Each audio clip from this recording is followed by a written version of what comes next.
Today on the Becoming Unique podcast, I have such an amazing and beautiful guest by the name of Denise. Hey. Hey, how are you doing? I'm happy to be here. Oh my goodness, I am doing amazing and I'm doing even better now that I'm going to have this conversation with you today. Awesome, awesome. So before we even get started today, you're going to have to let everyone know who is Denise. All right, so who is Denise? All right, I am a health coach. My niche is in gut health. I am a certified personal trainer. I am also a professional bodybuilder. And I'm also a budding herbalist. So that's who Denise is. I left the corporate world about 2 and some odd years ago to really pursue spending more of my time focused on health and wellness. That is my passion. It's been my passion for as long as I can remember. I'm an athlete. I've always been an athlete since I was 13 years old. I ran track and field. So I love fitness. And then the combination of fitness along with nutrition and health/wellness is just something that I embody every single day. And so that's who Denise is. Oh, beautiful, beautiful. Oh my goodness. I just love asking my guests these questions because a lot of times we know the surface of what they are. Yes, you're a health girl and everything, but I didn't know you were a bodybuilder. Hey, girl. Yeah, my last competition was 2019, and I was actually going to compete this year, 2023, but having conversations with my husband, the focus needed to be really spending more time on health and wellness, because when you're training for a competition, it really takes a lot out of you and it really takes a lot of your time. And so when you think about trying to balance the two, it's really hard. And since it's a business that's still evolving, it's in its infancy stages, the focus needs to be building the business. So I put that on the back burner. Okay. Well, it's great. I talk a lot about mindfulness and self-care and priorities and things like that. And this is great that you was able to have this conversation with yourself and your husband to understand, what's going to be best for where you're at right now. Because sometimes in life we feel like we have to do something just because we want to do it. But then sometimes just putting that self-care in and just looking at the picture as a whole is just so important. So yay. Thank you for sharing that. So before we even start getting into our topic today, which is going to be about poop, I would like to ask you a question, and this question is more like a journaling prompt because there's been a huge focus around self-care on this podcast. And this season, I'm asking each guest a different question, which would be a great journaling prompt for whomever is listening. So get ready for this question. Okay. So if you could share advice with your 20-year-old self, what would it be? With my 20-year-old self, so I will say, I'm thinking along the lines, there is no ceiling. And basically like the sky's the limit. So not to pigeonhole yourself into one bucket or one particular box, really explore all the things that are your passion. And because you'll finally get to your destination, so to speak. I believe in, really thinking about what are the things that not only are you good at, but also what are the things that make you happy and bring excitement to you. And so when I look back, fitness always brought excitement to me. Health and wellness always brought excitement to me, but I didn't realize that that level of excitement would lead to a career. So really realize that there is no ceiling and not to box yourself in. And then the other piece of that, I would also say, and somebody said this to me the other day, so I just want to coin that phrase. It's not something that's original. And I don't know if that person created this phrase per se. They may have gotten it from somebody else. But one of the things that they mentioned, I was on this call and they said, you have to keep going to keep growing. And I thought, wow, that's so profound because, when you're in situations where things seem bleak, or when you're in situations and you want things to manifest right away, sometimes it's rather daunting and it's depressing, or you feel like you're not making any progress, but just know that you're in your season. And in order for you to continue growing, and in order for you to get to that manifestation and experience the fruition of all the things that you put together, you're going to have to keep going to keep growing. So you're going to have to keep on moving, keep on pushing in order to be able to see progress, in order to be able to see the manifestation of everything that you have been working towards. So keep going to keep growing. And I those are the things that I think that are important. Wow, I truly received everything that you just said.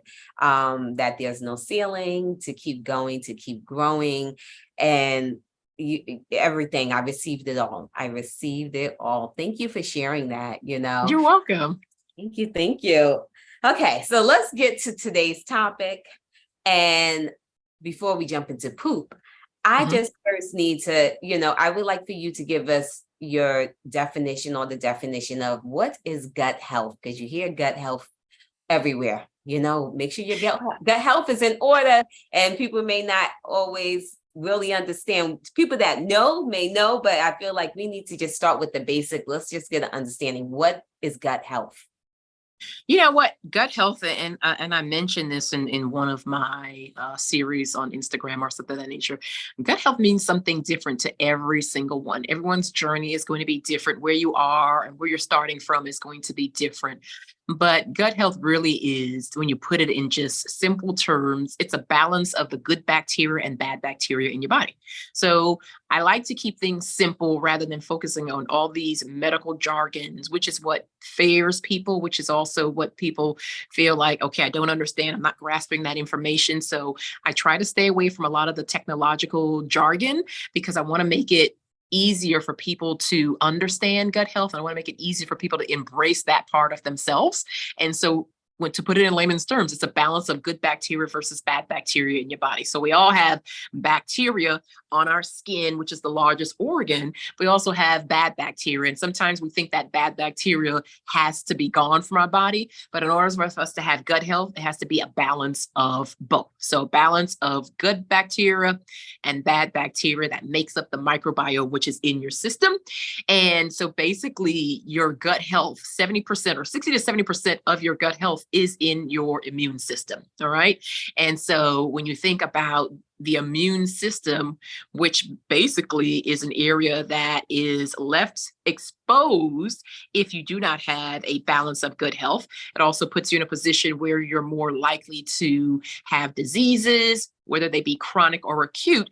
And so when you're talking about building up the immune system, that's part of improving your gut health with good bacteria versus bad bacteria, which would make you less susceptible to having any kind of diseases and or infections. Because when we also talk about gut health, diseases come from the gut. The root of all diseases come from the gut. And so one of the things I believe that Hippocrates said ages ago was that food is medicine. All right. And so when you're thinking about improving your digestive health, it starts with the foods that we intake.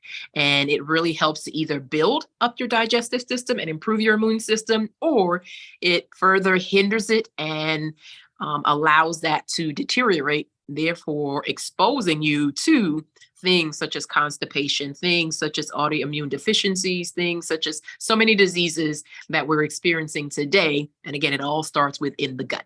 So that's gut health in a nutshell. Thank you. Thank you for simplifying it for us, and saying basically it's just good health and bad good health. It's good and bad bacterias with a balance. And I feel like in the society a lot of times we're trying to always get rid of the bad bacteria. And we is it like possible that someone has too much good bacteria in their gut? Well, it's not that it's too much good bacteria in the gut. It's about having a balance of it. So more so it's about not having enough good bacteria in the gut and having too much bad bacteria in the gut.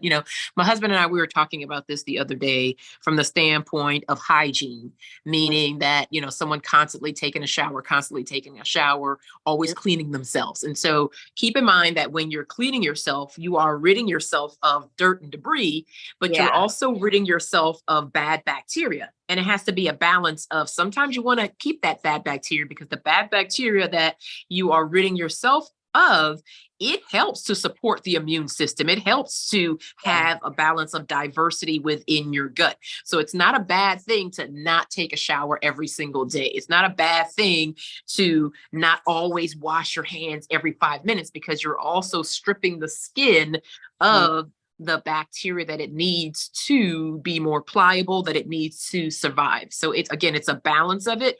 And Yeah. it's about knowing your body. It's about knowing what you are susceptible to, what you have allowed yourself to be exposed to. And so knowing yourself and knowing your body allows you to understand where there's a good balance and when there's an imbalance. And so when there's an imbalance, that's when you start to experience symptoms. And those symptoms can manifest outwardly, meaning from acne, rash, eczema, psoriasis, or they can manifest internally from an autoimmune deficiency, from maybe stress related factors, potentially Crohn's disease, potentially so many other factors, so many other issues that you can experience internally. As I mentioned,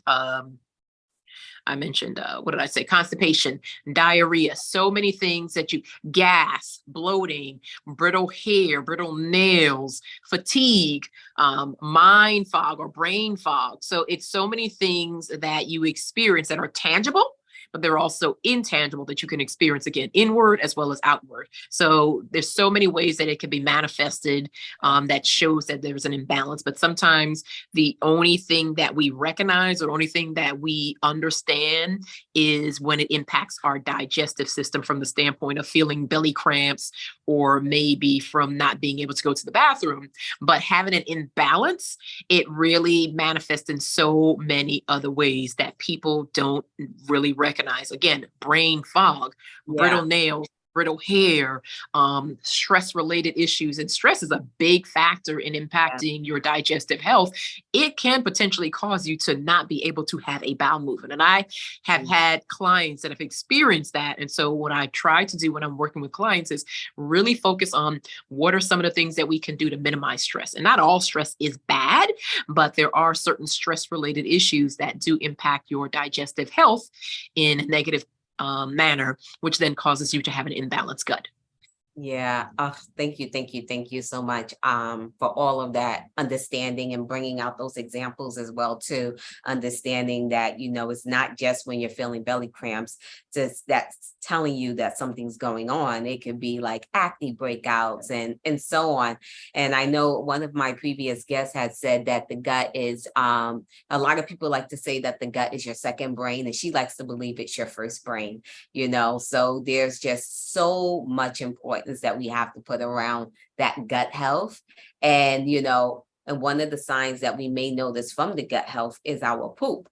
Oh, I'm constipated. Oh, I have diarrhea. Something's going on with inside of me. But to be mindful on the different levels of poop throughout our everyday life, so we can understand what's going on and we can get to it before it's too late. so Yep. so on your Instagram, and the way I discovered you, you had this video, I think it went viral. Okay. And it was so amazingly done because we got to get the visuals with the different levels of poop, and you explaining the different levels of poop and what it means. And I hope that we could, I know podcasts are not necessarily visual. Most of the time people are listening to on the audio, but I am offering the YouTube version of it as well in case anyone wants to see. But let's go through the different levels of poop, and yeah, let's start off. I know, such a crazy topic. I always found myself fascinated with talking about poop, which in some ways it may seem like it's taboo, but it's all about how you present the information. And so I like to make it cheeky and not make it feel like, oh my goodness, she's talking about poop and it's something that's so gross. I bring it to home of everybody does it. And guess what? Sometimes you can't do it. So let's talk about how we can do what we can do to make sure that you are doing it. And I find that whenever I talk about poop, I get so many people that ask me so many different questions about poop. And so whereas you think it's a topic that's taboo, people are interested in learning and understanding about poop. And so how this actually all came about was I was walking my dog. And over the years, I always watched him. Every time he pooped, he would stop and he would look at it. And I was like, okay, what is he doing? Why is he always looking at his poop? Like, what are you doing? And then, as I became a health coach and then a gut health coach, I started looking into it and more. And I said, well, okay.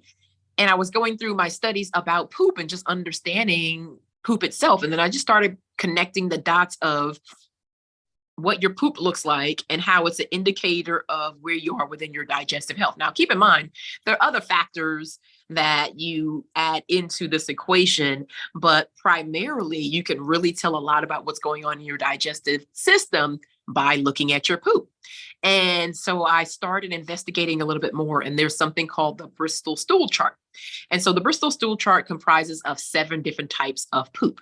And so as I started investigating a little bit more and working with my clients and also looking at my own poop and then just putting the pieces of the puzzle together and just connecting the dot, I'm like, okay, wow, I really want to be able to educate people a little bit more on poop. I want to help them understand that when you are changing your diet, or when you're not changing your diet, or when you're stressed out and you're experiencing certain things in your relationship or in your life, it manifests itself in your poop. And so if you get a handle of seeing your poop and knowing exactly what it means, then it helps you to put together a more effective plan to improve your digestive health. It tells you where you should start from. And of course, you definitely want to get somebody to support you, such as a coach like myself, or you want to use other resources and tools that will help you further navigate how you can improve in your digestive system. And so I was in my kitchen one day and I was like, okay, I want to be able to do some type of demonstration or illustration for people with poop. And one of my former employees had gave me some saltwater taffy from a fair that she gave. And I was like, okay, what can I do with this saltwater taffy? And so the video that you see is my second version of the illustration of poop. But initially when I put it together, it was saltwater taffy that I put in the microwave, and then I used cocoa powder. And then I also use sweet potatoes. So I'm thinking about, okay, how can I demonstrate the different levels? What do I have in my house that will help people get an illustration of poop and it not look so gross or something of that nature? So that was my first illustration. So then I said, well, okay, I'm just going to buy some Play-Doh and I'm just going to make my own poop based on those 7 categories.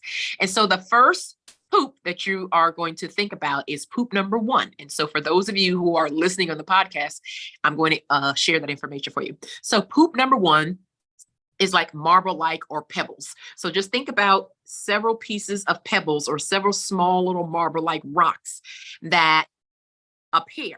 That tells you that you are full-blown constipation. So there's not one full tube of stool. It's broken up into little pebbles or little marbles. And so we've all experienced that. So there's no one in this world that can say they have not been constipated, including my dogs. So that's poop type number 1, full-blown constipation. That means that you may be potentially straining when you're going to the bathroom. That also means that your poop is very dry. So all the water has been pulled out of your colon. And so there's the poop, it makes it harder for the poop to pass through the digestive system. So then there's poop type number 2. So poop type number 2 is cracks in your stool. So there's not a full sausage or a full line of stool that your body is excreting. It's broken down into little cracks. So think along the lines of cracks. So there is more water in there, but it's saying that you have a mild case of constipation, right? So you're mildly constipated. So let's go back to number 1. So number 1 clearly means it could be stress factors related. It could be your diet. And so one of the things when I'm coaching clients, before we even talk about making changes in their diet or making changes in their routines, we do a journal. And that journal consists of your food, but it also consists of you putting a diary of your poop. And not only just what your poop type looked like, but also how often you pooped, and then also what foods that you ate. Because what we try to do is paint a picture of what's really going on in your day-to-day routine and what's also really going on with your digestive system. So I want you to look at that poop and I want you to say, okay, it was a number 1, which shows that I'm highly constipated. But then we want to get to the root cause. So it's not just about identifying what your poop looks like and saying that you're constipating. We want to get to the root cause of what actually eventually cause that constipation so that we can put together an action plan. Poop type number 3 and number 4. So number 3 is going to look like a sausage or snake-like, and it would have some cracks in it or some breaks in it, but it's still one smooth movement, bowel movement. All right. So there's not breaks in that bowel movement. There's one smooth bowel movement. And so that is normal. That's natural. But the ideal type is poop number 4, which again is the same shape, but there's no cracks in it. So it's really smooth. So you like to say something along the lines of a sausage, a snake, or a hot dog. There's no breaks in that bowel movement at all. It's a smooth bowel movement. It's a smooth stool. Whereas number 3, it's sausage-like shape, it's hot dog-like shape, whatever, but there are some cracks in it. So 3 and 4 are ideal. Are you going to have 3 and 4 every single day? No, that's not happen. That's not going to happen. And that's not possible just based on everything that I shared with you from an external standpoint of your stress related levels. It could be travel. It could be the foods that you're eating. It could be your environment. So many other factors that go into it. So then you also have poop type number 5. So poop type number 5 is going to be somewhat a break in your poop and has cracks in it as well. And that's an indicator that you're missing fiber. So there's a lack of fiber in your diet. And of course, that means that you want to add fiber to your diet. And what happens with that is that people think automatically, if you just add as much fiber as I possibly can, and that's going to help me go to the bathroom. It's actually going to cause the opposite effect. So adding too much fiber to your diet at one time can actually cause you to be constipated. So you want to gradually make those changes. You want to gradually add fiber to your diet. So it's the same way when you're starting off either a new regimen or a new routine, a new diet. When you're putting together an action plan, it's not about jumping all in and expecting these wild changes. It's about slow and methodical many steps, right? And seeing how your body responds to it. So again, when I'm coaching my clients, I coach incorporating many habits one at a time in order to impact long-term results. So it's not about going all in and thinking that you're going to manifest these changes right away. It's small habits that you incorporate into your day-to-day routine that eventually become the norm and part of your lifestyle and eventually impact you long-term versus short-term. And so when people try to do fiber, think about the fibers, the things that you like to eat, because sometimes you may pick something that's fibrous, but it may not go well with your particular digestive system. So not all fiber is going to be the fiber that responds well to your body. And again, that's where the food journal comes in, because if you eat an apple, how does your body respond to that apple? Is it a really good fiber for you, or is it that you need to have another type of fiber? And then when I think about fiber also, when you are consuming fiber for females, it's going to be anywhere from 25 to 29 grams of fiber, whereas with males, it's going to be anywhere from 29 to 35 grams of fiber that you want to intake daily. It seems like it's rather daunting. It seems like it's rather hard to do that. But when you break it down in regards to how to add it to your meals, the easiest way to add fiber to your diet is by consuming plants. That easy, just by consuming plants. So for example, for your breakfast, you may want to add some kale or add some spinach to your breakfast. Think along the lines of that. And then for your lunch, you may want to add a side salad or maybe some vegetables. So if you're adding some form of plant or some form of fiber to your diet with every single meal, before you know it, you will have consumed the amount of fiber that is necessary for you to experience a number 3 and a number 4. And so find different types of fibers that you can eat, like avocados, chia seeds, thinking along like chickpeas, lentils, broccoli. There's so many different types of fiber. So I always like to say fiber is sexy. It can be sexy if you make the right choices and if you also think about how the fiber responds to your body. The next thing is poop type number 6 and 7. So poop type 6 is mushy. It has some form to it, but it's still mushy. All right. And then there's poop type number 7, which is more so watery than anything. All right. So poop type number 6 means that you have a mild case of diarrhea. and poop type number 7, where it's a lot of water in it, that means that you are full blown diarrhea. All right. And so that's not always a bad thing, because think along the lines of whether it's acute or whether it's chronic. Acute means it's something that happens from time to time. And what that is really your body saying, I've got some toxins in here. I've got some bad bacteria in here. Remember, we talked about bacteria before. There's good bacteria and there's bad bacteria. Sometimes there's a bad bacteria that your body needs to keep in order to have that balance. But then there's also that bad bacteria that is causing you to have an imbalance. And so what the body is saying is that I've got some bad bacteria, I've got some toxins that don't belong, and here's what we need to do with it. We need to get rid of it.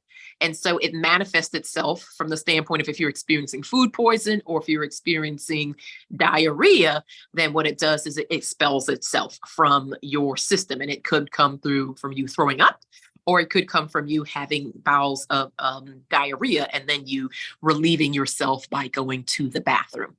And it also could come from the standpoint of that you do not have the proper nutrition. Your body's not able to absorb the proper amounts of nutrition in your system, and resulting in you having bouts of diarrhea. So diarrhea is not always a bad thing, again, if it's acute, but if it's something that you're experiencing chronically, which means that you always are experiencing diarrhea, it could be a symptom. It could be symptoms of something more dangerous. So, for example, it could be SIBO, which is small intestinal bacterial overgrowth. It could be Crohn's disease. It could be a host of other things that are going on. But again, when you think about that piece of it, it's more so if you are experiencing these symptoms several times throughout the week versus once in a blue moon, then I definitely would recommend that you go see a doctor, an endocrinologist, to find out what's going on with you specifically. And I'll give you an example of this, why people really need to pay attention to their bowel movements. I had a friend that I was going through and have a conversation with him, and we were talking about some things that he was experiencing. And I said to him, now, if your dog was experiencing this after 2 or 3 days, wouldn't you have taken your dog to the vet? He said, yep, I sure would have. And I said, so why would you experience these things that you were experiencing over a period of several weeks and not think that something was wrong with your system?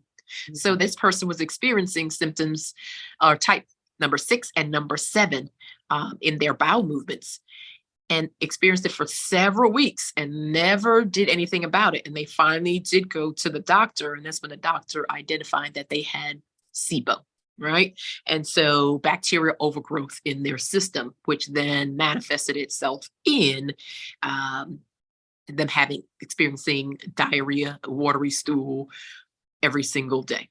So I want you to, again, that's another thing when we talk about looking at your stool, if you're starting to see that every single day you're experiencing number 1, which also is a lack of hydration, then you definitely want to start adding water into your diet. But if you're seeing that you're experiencing these symptoms chronically, you definitely want to be able to go to a doctor and have conversation with your doctor.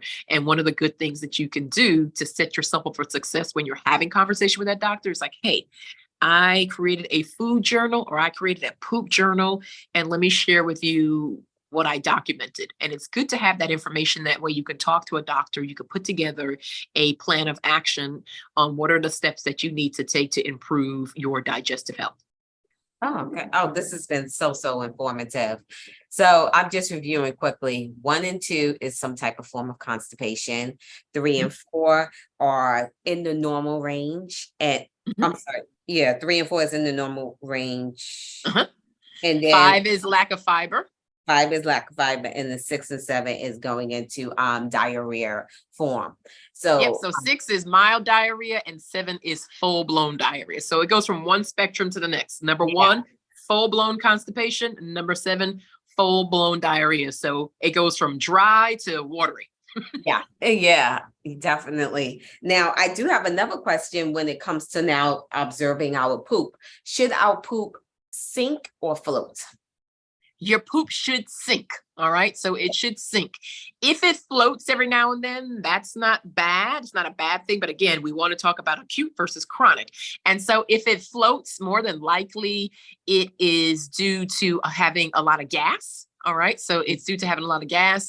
And it also can be due to I want to say malabsorption of the nutrients. So there's lack of nutrients in your digestive system and it's causing the poop to float. So it's not a bad thing. But again, if it's something that you're seeing chronically, then that is a indicator that there's something far more intrusive that's going on within your digestive system. And I would definitely say go and see a doctor about that. But for the most part, your poop should just drop unless you're experiencing, diarrhea, then it will automatically, probably stick to the walls of the toilet bowl per se, and eventually just drag, I would drop down a little bit more. Trying to make sure I'm painting a visual for those who are listening to this on a podcast. So your poop should float. Should not float. It should sink. And what about when the poop leaves skid marks? Skid marks in the toilet. That's not a bad thing as well. It's the density of it. You know what I mean? So it's the density of it because it may just, it's so funny. It may just depends on when it hits its target. It may just hit it in a specific way or how it drops within the water itself per se. So it's not a bad thing if it leaves skid marks within it. The main thing is that it drops. That it doesn't. Okay, because sometimes I think like, wow, I gotta flush the toilet again. I just left the and that's not a bad thing. That's not a bad thing at all. Again, the main thing is as long as it is not floating on a consistent basis, but when it drops, it's okay. Okay. So that's good to know. And that's the question I think that a lot of people may not talk about if it should be sinking or, or floating. So thank you for that piece of information. Now, and you know why, if I can interrupt you for a second, they're probably not talking about it because they're not even looking at it. So I had one client that she's like, I don't look at it. I don't want to look at it. And I said, well, you got to get comfortable looking at it because it's telling you what's going on. It's painting a picture for you. It's not giving you the whole picture, but it is painting a picture for you, whether you are experiencing good digestive health or whether there's an opportunity for you to work on your digestive health. So the first thing is for people to just get comfortable looking at it.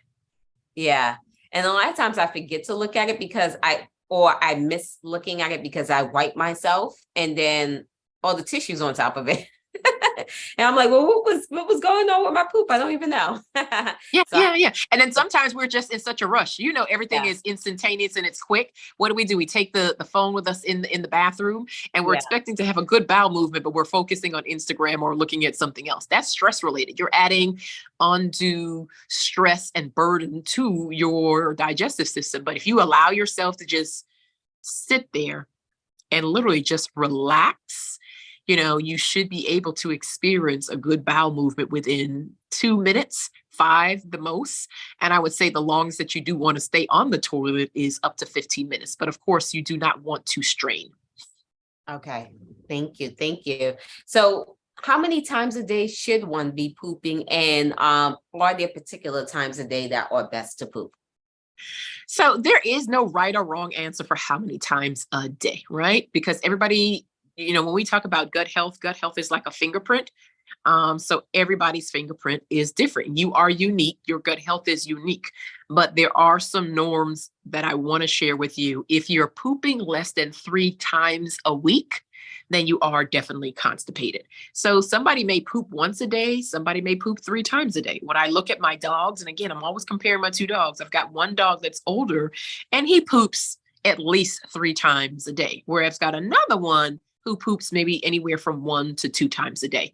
But the main thing that I do is I look at their poop. So even if their one is only pooping once and the other one is pooping 3 times, I'm looking at the quality of their poop because it's an indicator of what's going on with their digestive health. So the same way that I'm not a veterinarian, but the same way that I'm assessing my poop, I'm also assessing my dog's poop, especially when they're taking medicine. I know how their body's responding to it.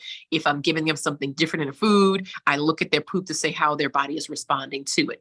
And so it's not that you have to poop every single day.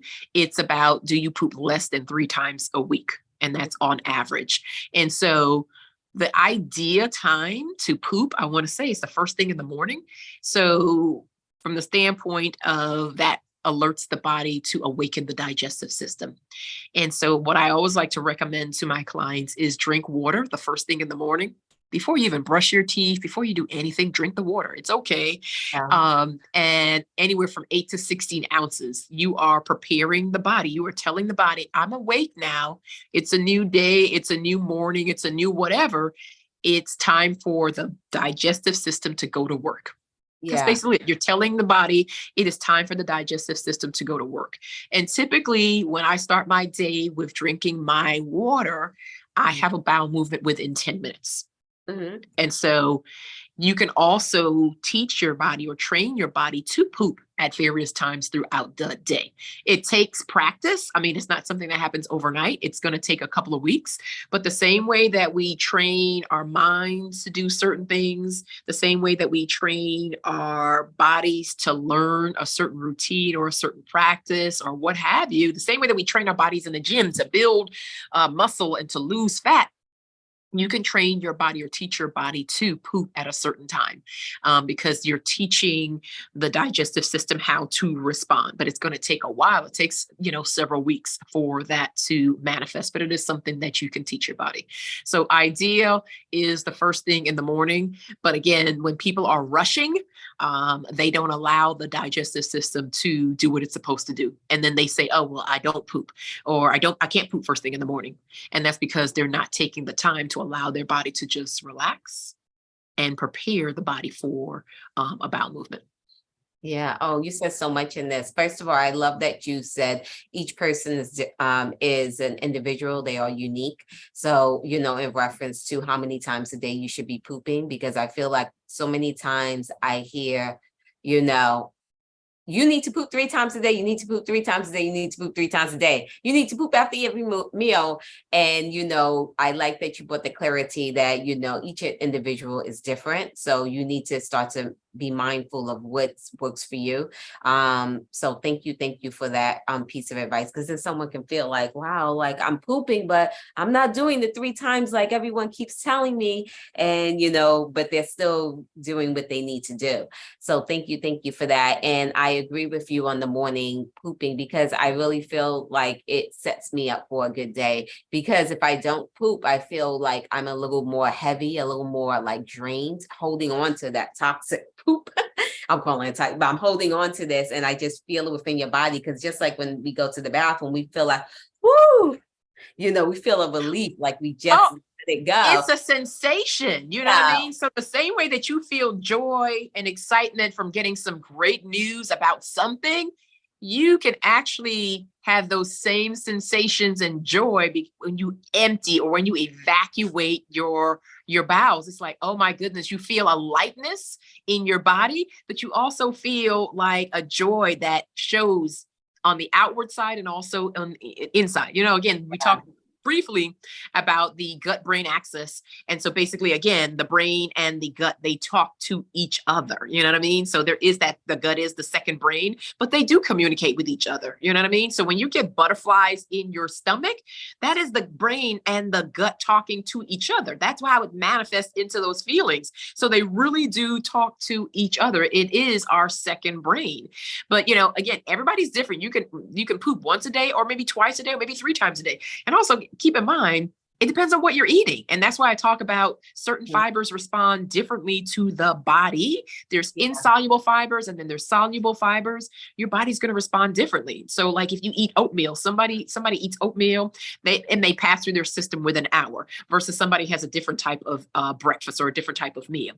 Somebody's experiencing huge amounts of stress based on the relationship or based on maybe employment or what have you. It's going to impact their ability for them to have a routine bowel movement. So there's so many other factors that go into it. So when people say, oh, you have to poop after every single meal, no, it depends on what that meal is. And it depends on what's going on in your life. It depends on your surroundings. It depends on anxiety. It depends on stress, and so many other factors go into it. But what you are looking for is a cadency of normalcy that is you. And again, that's why I always say it's not about how often you go, it's about how often you don't go. So if you're going less than 3 times a week, and then you put that together with what your poop looks like, that's an indicator that you may need to get a gut coach, or you may need to go to the doctor. Yes. And also you so much great information here. And also, which you had said before, you drink your water to get the poop going and so on. And I definitely find that true. I'm pretty consistent with going in the morning when I wake up. And also if I set myself up from the day before. If I ate potato chips and junk going to sleep, then I'm not going to poop in the morning. And if I allowed myself to have that gap time before I went to sleep, my digestive system is going to move. And I know I'm going to go in the bathroom in the morning. And when I can't go, I'll be like, oh, it's because what I did the day before. I just know that for me personally. And it's such great advice with the water, because sometimes when I do want to go, I'm like, I need to go to the bathroom. I didn't go this morning. If I do have a cup of tea, or if I eat a piece of fruit or something, then it'll get the juices flowing. And that's what it is. It's like I feel it, but it's a little stuck in there, but I need to get something to get the juices going. And so this is such great information that you share with us, because then someone may be like, I don't poop in the morning. I can't poop in the morning, when the only thing they need to do is just get some water to, just get the juices flowing, to just kind of push down what's already there. So thank you. That was just such great information right there when you shared it. So my next question for you, with going to the bathroom, this may be more Eastern ways opposed to Western. Do you consider like using like a stool or a step, like poop stool or something like that, to kind of squat when going to the bathroom to help move the bowels better? So it's not even Eastern or Western medicine. It's what we should be. So before there were toilets, before there were outhouses, Yeah. what did you have? You had to squat. Okay. Yeah. And so squatting is natural, but we've evolved from the things that we used to do due to modern technology. Right. Yeah. And so what there has been created is there are a squat box or squatty boxes. There's also just benches that you can use. So you don't have to break the bank and buy a squat box or a squatty box. You can just get a box and put your feet on it. And so the main thing is you do want to be in I want to say it's a 35-degree angle. So I'll show you from here. So you are in a squatting position. You can't really see me, but you're not sitting up straight. Yeah. You are in a squatting position. And so having that box, having that tool, that apparatus, it allows you to put yourself in a position where you are at an angle, right? Whereas if you're sitting up, you are pinching your digestive system. You are pinching your intestines. That's what I was trying to say. Yeah. But if you put yourself in a 45-degree angle, it allows your body to be able to evacuate even more. But it also allows your body to evacuate with less tension, less strain, less stress on the digestive system. Whereas if you think you're sitting up and that helps, no. So everybody needs to be in that squatting position that allows you to be able to evacuate, even have an emptier experience, and without straining and without putting undue stress to your digestive system. So if you do not have a squatty box, or I forgot whatever it's called, the squat box or something of that nature, then all you have to do is just get a box, right? A little box, and then be able to put your feet on. Yeah, you don't have to break the bank. You know what I mean? So just use what you have that's around the house and keep it in the bathroom, and you'll see the difference in how your body feels, and you'll feel the difference in how your body responds to you just making that simple move in the bathroom. And I do talk about it, and I think I actually cover it on one of my Instagram posts. I'm sitting on the toilet and I've got one of the squatty potty. That's what it's called, the squatty potty. And I'm showing you how to use the squatty potty. So I'm not actually using it, people. Okay. But I am fully clothed. Yes. But I'm showing you how to. Exactly. Yes. I am showing you how to use the squatty potty. Okay. So informative. Now, what about laxatives? Someone's constipated, and they're like, okay, they start taking laxatives and all this other stuff that may be sold over the counter, or the doctor may prescribe it to them instead of saying, get some more fiber and drink some water. They give them a laxative. What are your thoughts on this? So, laxative, you need to invite me back. I can do a whole series on laxative, which I actually share the different types of laxatives that's out there, and also what they are able to do for your body. All right. So there's not just one type of laxative, there's several types of laxatives, and they all do different things. They all perform different acts within the body. Of course, the end goal is to allow you to have a bowel movement. But there's different actions that these laxatives take on based on the type of laxative. But in a nutshell, laxative is something that's temporary. It puts a Band-Aid on it. If you use laxatives chronically, it actually has the opposite effect. You're training your digestive system to expect certain contractions or certain experiences that will then allow your body to have a bowel movement. So what you do is you actually impair your digestive system, you impair your colon. And so now the body doesn't know how to actually experience a bowel movement. And so you wreak havoc on your digestive system by taking laxatives chronically. So I do not suggest that people take laxatives chronically. And I want to preface this, which I did not start our conversation with this. I am a health coach. I am a gut health coach. I am not a doctor. I do not treat, I do not prevent any type of diseases. Our conversation that we're having today is for educational purposes only. So I wanted to make sure that I went back and prefaced that. But laxatives are not something to be taken lightly. So even as a budding herbalist, I do make herbal teas that focus on digestion and also focus on detox.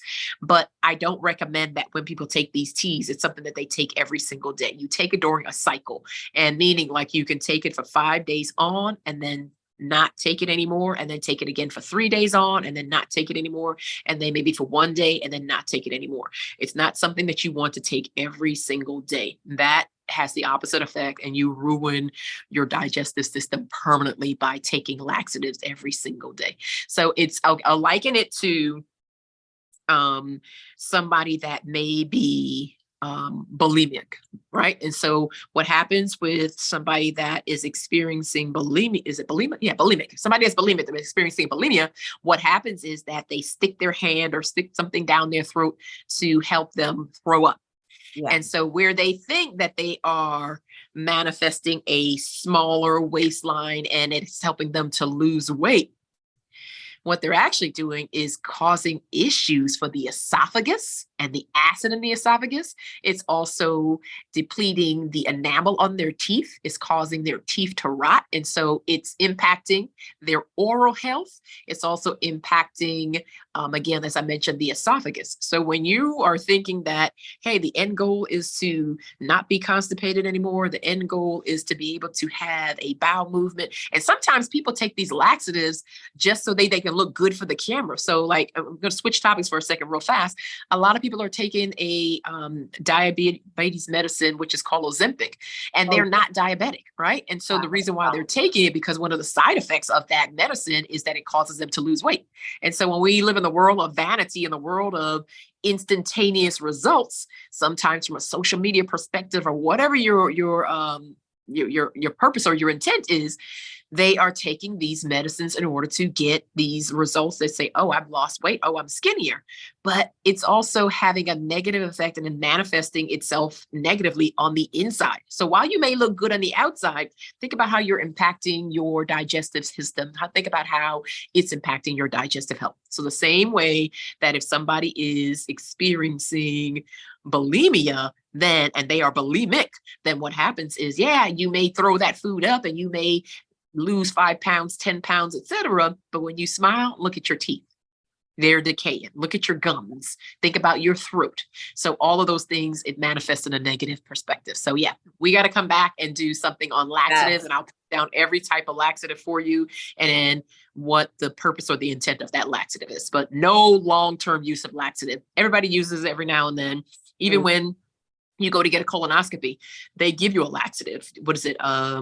Yeah, to clean out the system. To clean out the system, right? But that's something that's temporary. It's not something that say, hey, we want you to go on magnesium citrate every single day for the no, it's a short term. Yeah, exactly. Yeah. So it's mindfulness and bringing awareness to it. And even, with these teas, diet teas and stuff like that, just being mindful of all of this. And at the end of the day, it's all about getting to that root cause so we can just reshift, people like you in the world, schooling us and also offering services where you can help someone along their way with understanding the way to go to get out of this hurdle that they're in right now which may be constipation or it may Mhm. be diarrhea or whatever, just so they can just to help them bring some balance. So these conversations are so well needed. I applaud you for showing up in the world, showing up on Instagram by just schooling us, because we have definitely got into a mindset where we're not necessarily taught to look at our poop and say, hey, something's going on, just like your friend. He didn't think, he's concerned if his dogs has this issue, but for ourselves, we're not thinking, hey, I've had diarrhea for 2 weeks straight, what's going on. It's just like, whoo, we're Yeah. not necessarily going in that direction. We have shared so much information here, but I do have like one more question before we wrap up. Okay. Um, Especially as I said, as women, we go through so many hormonal changes and so on throughout our lifespan. You know, does the quality of our poop change, or like the pattern ways change, like from us being a young 20-year-old to us maybe going to menopause stages, because it's like a big hormone shift? Is the poop different?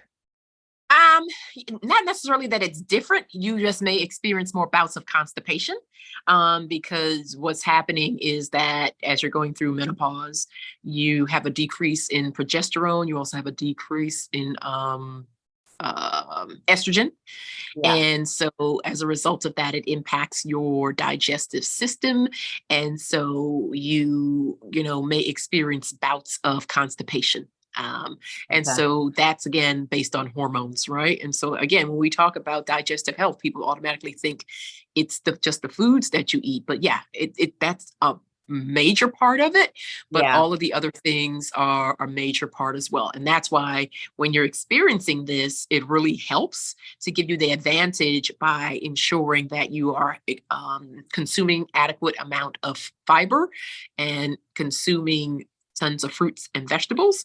But one of the things that we didn't talk about was food diversity. And so when I talk about food diversity, it helps from the standpoint of where we have the good bacteria and the bad bacteria. So you don't want to say, well, okay, I found that apples work well for me, so all I'm going to do is take in apples for fiber. Yeah. No, you want to have, and I'm quite sure everybody's heard the phrase eat the rainbow. There's a reason why it's eat the rainbow, because it's food diversity. It helps to provide your body with a myriad of foods that are going to impact the variety of bacteria that you have in your system. So, for example, if you have one particular bacteria that really is prone to liking avocado, and Mhm. all you decide to do is eat broccoli, and this set of bacteria is prone to liking broccoli, what happens to the bacteria that is prone to liking avocado? It kind of withers away. Right. And so that's where you get the taste of rainbow, because you want to be able to feed your body a wide array of fruits and vegetables so that your body has an opportunity to have a balance of that good and that bad bacteria. So it's food diversity. So it's not about eating the same things every single day.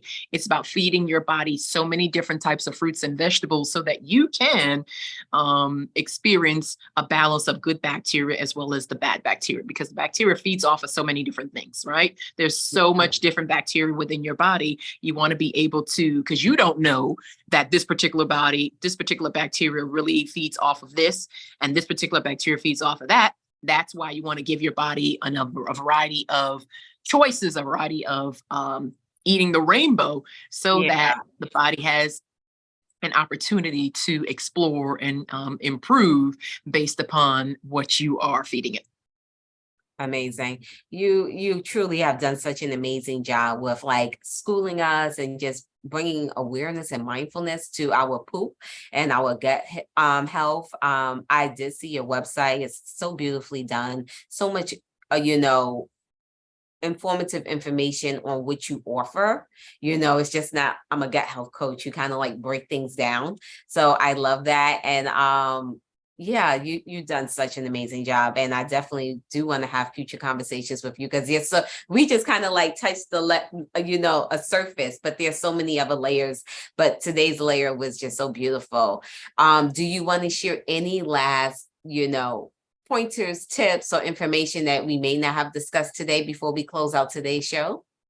Yep. So one thing I will share with you guys, if you check out my Instagram at Denise VanNooteen Healthy Living, I have on there a 30 days to a healthier gut journal. And so it's a tool and a resource that you can utilize to help you improve your digestive health. So go ahead and check it out. 30 days to a healthier gut, a 37-page journal that I have that will definitely put you in a position to improve your digestive health. If you take nothing away from this conversation, I want you to do two things. I want you to hydrate. So start your day off with drinking water. And then two, I want you to put together a food journal / poop journal and really start looking at your poop on a day-to-day basis and compare it to the Bristol chart to see where you are and start working on your digestive health. One mini habit at a time. Don't try to conquer the world. Don't try to climb that mountain all at one time. One mini habit at a time. And the first habit that you can do is by drinking water. Amazing. Yes. Thank you. Thank you. Thank you. But I'm not going to let you go yet because I got to give you Okay. my final question. Oh. Is, what does becoming unique mean to you? Stand in your own space and don't compare your journey, your destination to anyone else's. Stand in your own space. Stand in your own space. Oh, I've never heard that and I love it. Stand in your own space. I love that. Denise, Yeah. you are phenomenal. Thank you. No, Thank you are. you. Thank you for having this Sure. platform, to, feeling comfortable about talking about this subject and sharing it with your audience. So I'm hoping that they get some real good insights, some real good information from this, and it helps them on their gut health journey or just their journey of improving their health altogether. So thank you for having an outlet, for having a platform that I could be part of to share my information, my insight, my education with your audience. So thank you for allowing me to be part of your journey. You're welcome. Thank you. Thank you. Bye.